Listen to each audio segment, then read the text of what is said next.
yeah, he wants to position himself for 2028.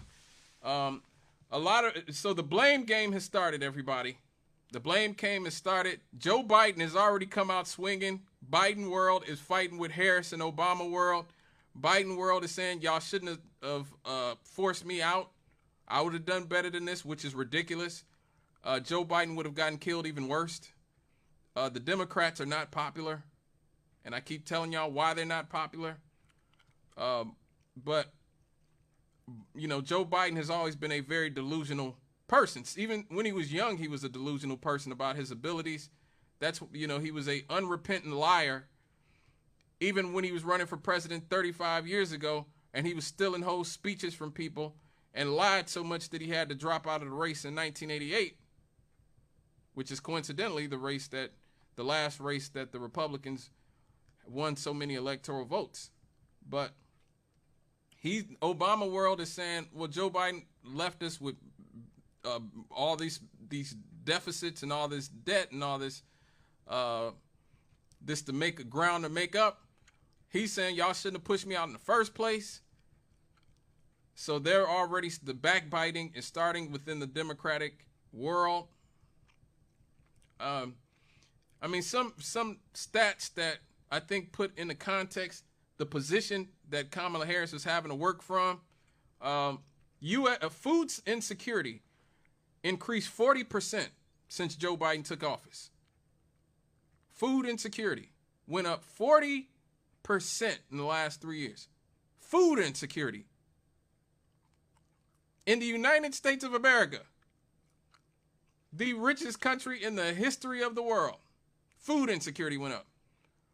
Poverty went up 67% since 2021. Poverty in the last 3 years. That is incredible. That is absolutely incredible. Stuff like that is hard to make up. I'm sorry, it is. Now, one thing that the Democrats did that really helped them politically, Joe Biden was never more popular than when he passed the child tax credit. When they got that done, oh my God, everybody, they could have sworn it was manna from heaven. It was the best thing one of the best things he did as president, other than putting Lena Khan as the head of the Federal Trade Commission and putting Jonathan Cantor over at the Department of Justice. But the child tax credit cut poverty massively. The Democrats gambled that they could use it to get people to come out and vote in 2022 and ended up losing the House.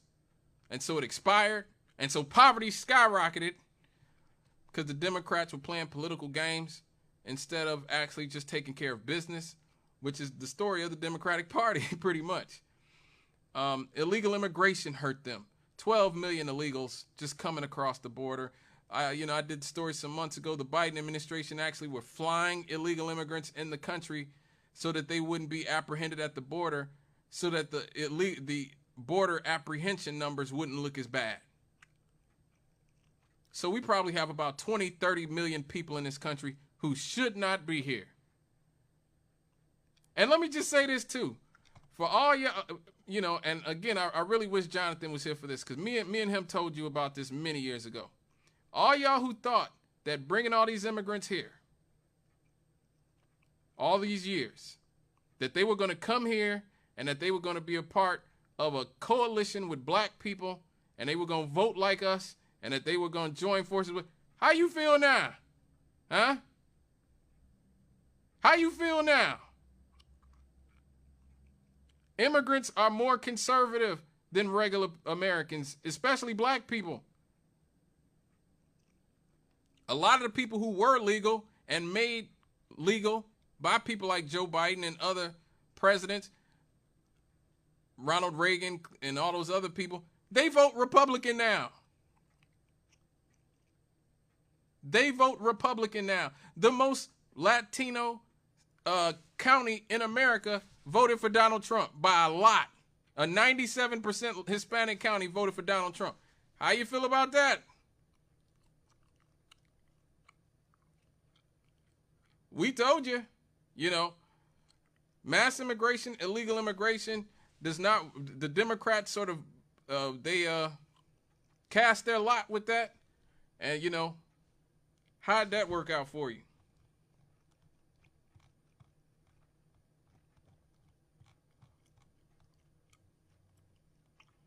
Let me get this caller really quick. Hello, caller. Okay, Scott. What's up? Look, man.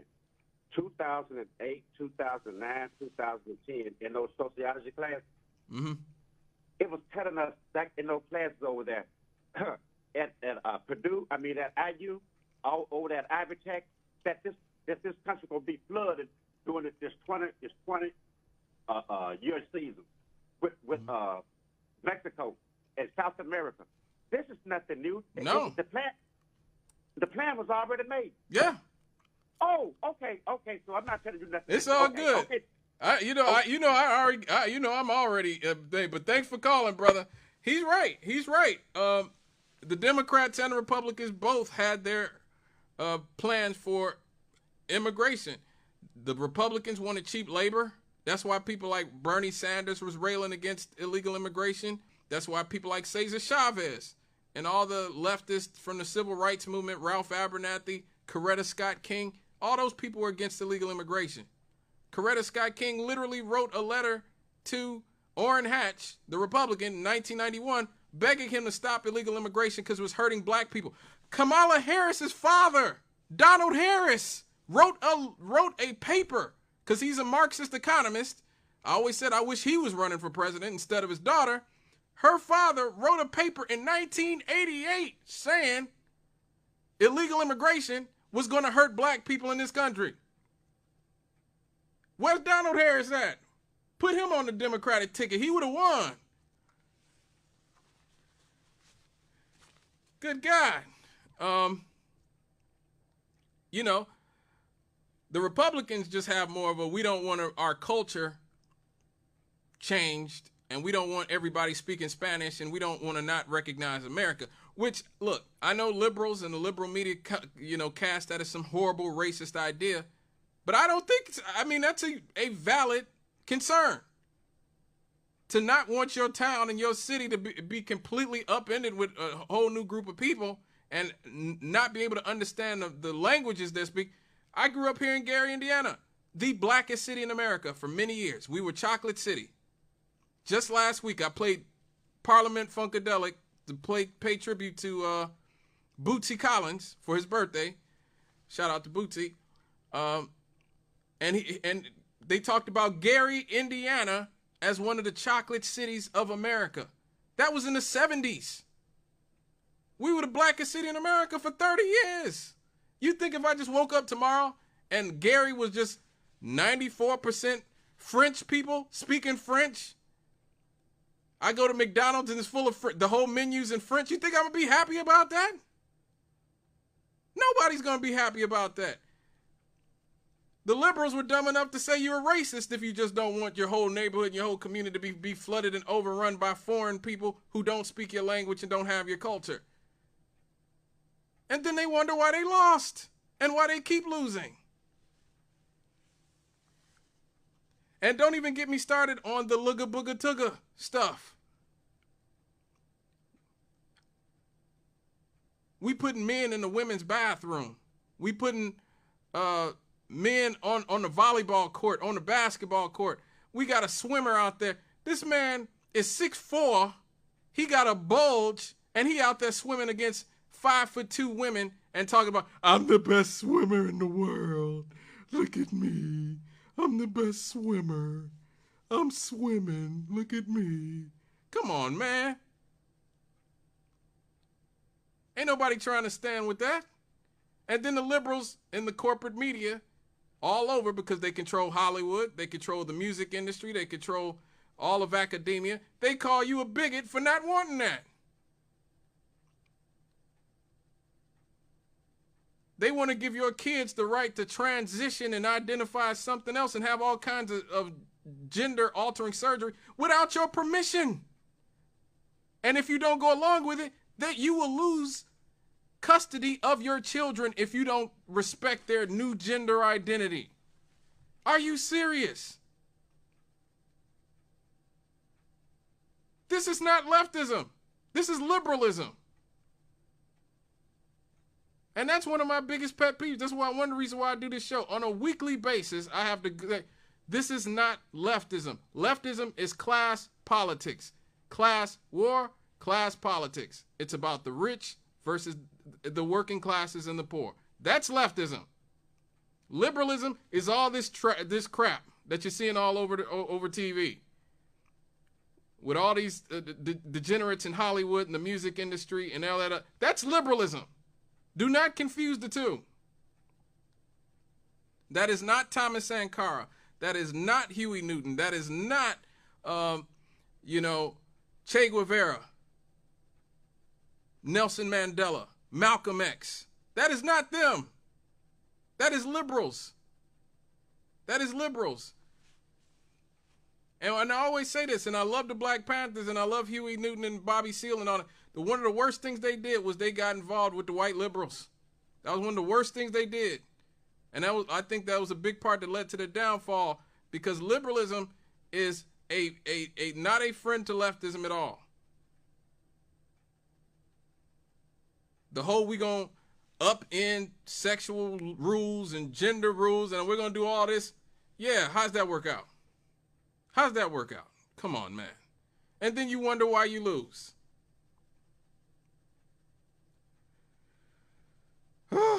Then you had the fake outrage. They had so many people convinced that a comedian told a joke at one of Donald Trump's rallies, and that was going to get people to just not want to vote for Donald Trump ever again because a comedian told a joke. Kill Tony told a joke. So, oh my God. About Puerto Rico has literally been used as a trash heap by the United States. But a joke is going to, a joke about that is going to get people to not vote for him. So they were completely wrong because Latinos, particularly Puerto Ricans, went right towards Donald Trump regardless of the stupid joke, which I think is a good thing, because if you're voting based on a joke a comedian tells, you're an idiot, period. If you let Bernie Mac offending you at an Obama fundraiser convince you to not vote for Obama, you're an idiot. If you let Tony Hinchcliffe telling a joke at a Trump rally convince you not to vote for, Donald Trump, you're an idiot. I'm sorry. A comedian telling a joke is not something you should be basing your vote on, or you probably shouldn't be voting at all. If a comedian telling a joke, that'd be different if Donald Trump called Puerto Rico garbage or something. I can understand people saying that. He's a former president. He's running for president. But a comedian? Come on, man. But the liberal media played it over and over again. They made it seem like it was going to have the biggest effect on the election, had zero effect on the election. Turn the liberal media off, folks. Turn the media off, please. And so now the meltdown has started. The meltdown has started. The Trump derangement syndrome has already taken root in so many of these people. Women are all over social media saying they're not going to date men for the next 4 years because apparently it's all of our fault that Kamala Harris didn't win. They're threatening black men, black women are coming all over social media. Next time the police shoot and kill a black man, I'm not going to march or protest because y'all couldn't come out for Kamala Harris. Latinos, they're threatening Latinos with deportation. Just watch the white woman call ICE on somebody because they voted for Donald Trump and got their parents deported because they refused to vote for Kamala Harris. And Arabs, which is a big part of what cost her this election. You're seeing white liberal racism and the colored people who love them racism right up front, where they're saying, look, we are not going, we hope Gaza gets destroyed. We hope Donald Trump destroys Gaza. We hope Donald Trump does all the worst things and turns the Middle East into a parking lot because y'all didn't vote for Kamala. See, this is the type of stuff that the corporate media don't show you. They'll show you everything bad Trump supporters say. And don't get me wrong, a lot of it is relevant, but show us the racist stuff that white liberals are saying to us too. And even black liberals are saying to us too. I hope Gaza is turned into a parking lot. I hope Trump nukes it. That would be what you guys get for not voting for Kamala. Come on, man. Come on. Like, serious. Also, you know, in regards to that, the Media Research Center found that has wrapped up its data analysis of the coverage. Kamala Harris received 78% positive coverage versus Donald Trump receiving 85% negative coverage on the major networks, ABC, NBC, CBS. Again, this is why I tell you guys on a weekly basis, these people are not objective. This is why the public votes against them. They are doing more harm than good to their own cause. Telling people how many felonies Donald Trump has does nothing when you make people hate the justice system. And when you make people hate you, the media, because they know that you're not being objective.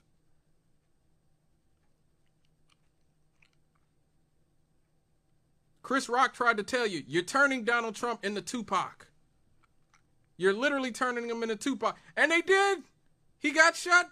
They tried to put him in jail. They gave him a bunch of felonies. You turned him into a rebel. And this is a big part of the meltdown. Oh my God, I can't believe they voted for somebody with felonies. They hate you.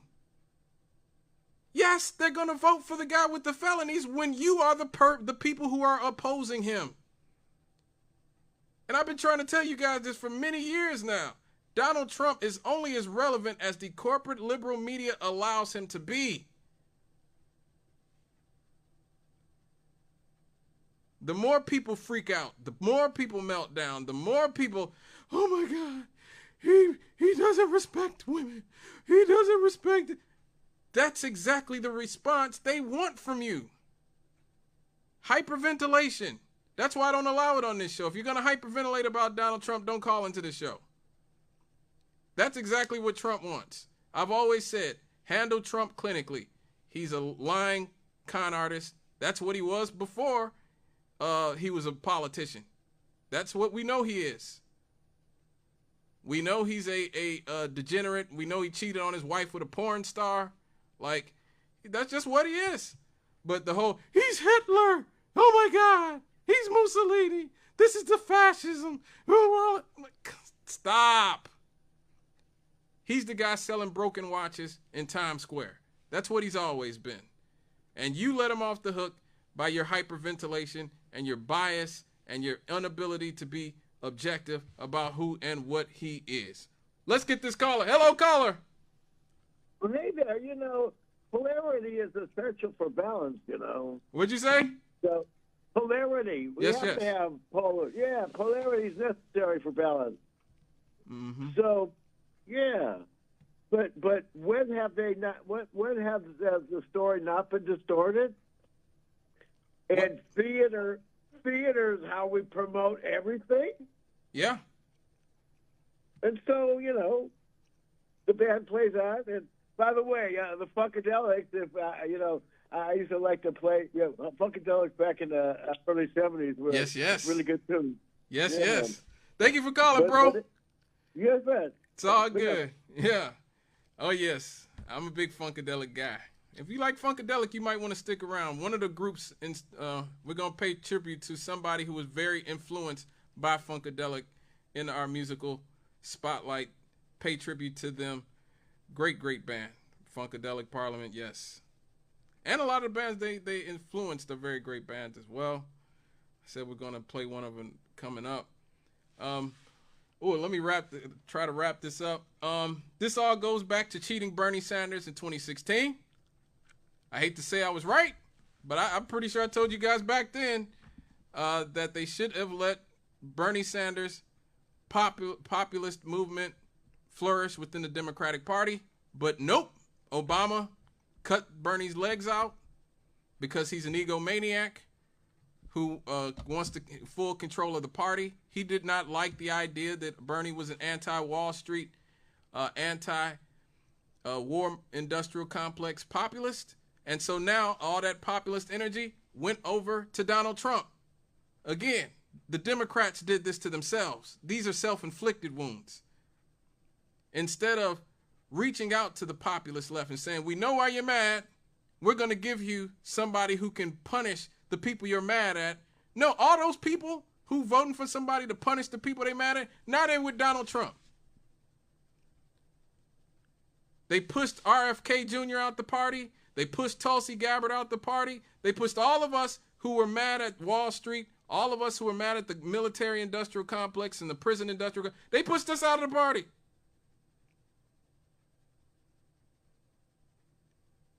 They, Chuck Schumer literally said who they want. Who do they want? We are going to replace all of those left-wing voters. What did he say now? Let me see if I got this. I'm pretty, because I want you guys to hear this. Well, he did say at one point, we're going to replace all the left-wing voters with suburban voters. Like, he literally said that. He literally said that we're going to replace we're going to replace all the minorities and young people and people like that. We're going to replace them with suburban voters. How's that working out, Chuck Schumer? They'd rather blame Jill Stein and Ralph Nader than look in the mirror. Okay, how's that working out for you?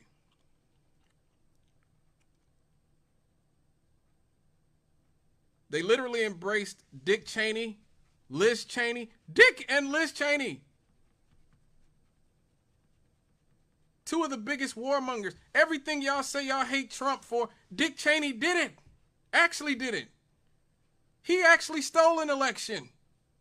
He actually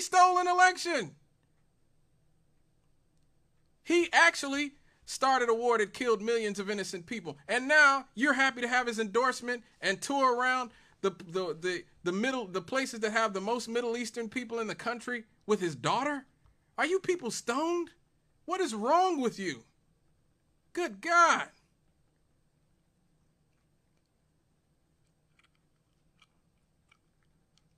Almost every Senate candidate on the ticket outperformed Kamala Harris. She was the problem. She was the problem. Almost every Senate Republican underperformed Donald Trump. So people who voted for their local congressman, Democrat, their local senator, Democrat, then voted for Donald Trump as the president. Kamala Harris was the problem.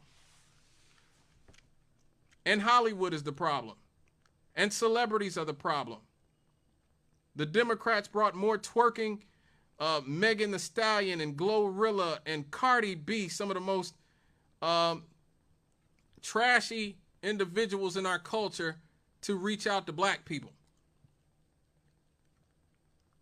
But magically, I did not see them bringing all the trashiest, most ghetto, ratchet skanks from the Hispanic community out to talk to them, or those most ratchet skanks from the white community to talk to them. Where were they at? Where were they at to bring porn stars out to campaign with Kamala Harris, white porn stars and white, scandalous women to vote for Kamala Harris? You didn't see that at all. But that's how they disrespect us. Then they wonder why they lose.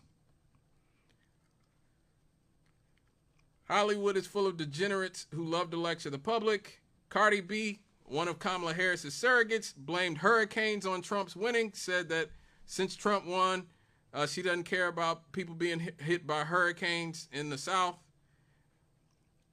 I mean, Whoopi Goldberg said Trump was going to force interracial couples to break up. J.D. Vance's wife is literally Indian. Like, just stop, man. Just stop. And also, an underrated cause of Kamala losing was something that was a little bit beyond her control.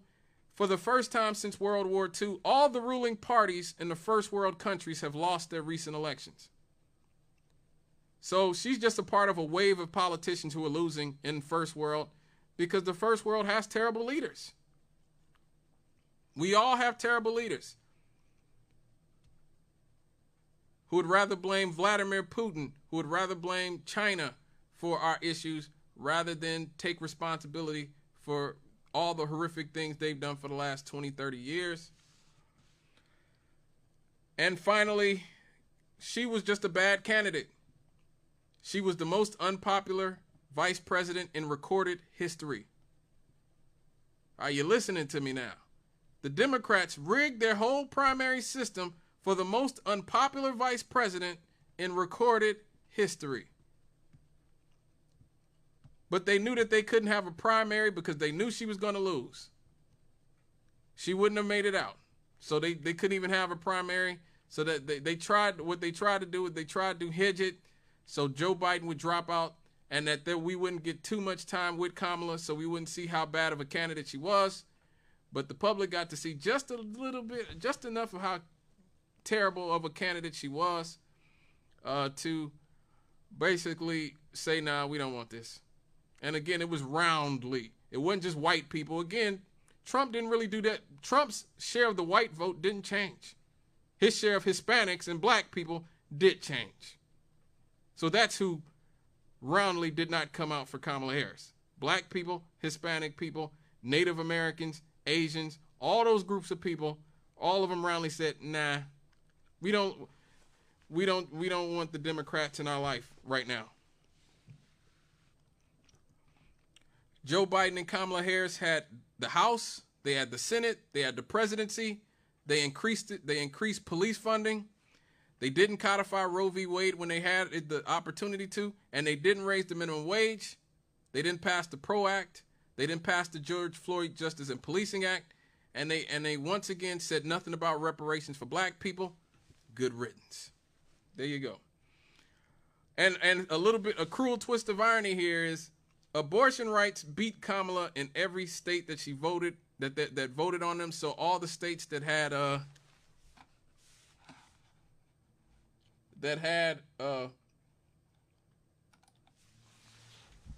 sort of referendums on abortion, they all passed, I think, except for Florida. And they all did better than Kamala did. So a lot of white women in those states got to keep abortion and didn't even have to vote for Kamala in order to maintain it. Overall, just a bad candidate. Sorry, Carl, I'm going to a break. When we come back, we will talk about the silver linings. The silver linings of the election. There's some good that came out of this. You won't want to miss it. We'll be right back after these.